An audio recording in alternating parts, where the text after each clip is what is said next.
এই কারণে আমি ম্যাক্সিমাম এখন বিজনেসে ফোকাস দিই।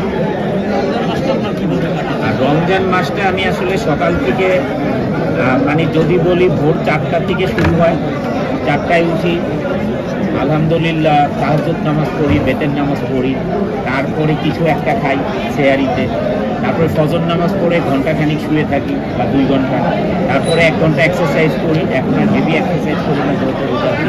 তারপরে তো সারাদিন কাজ করি। জি,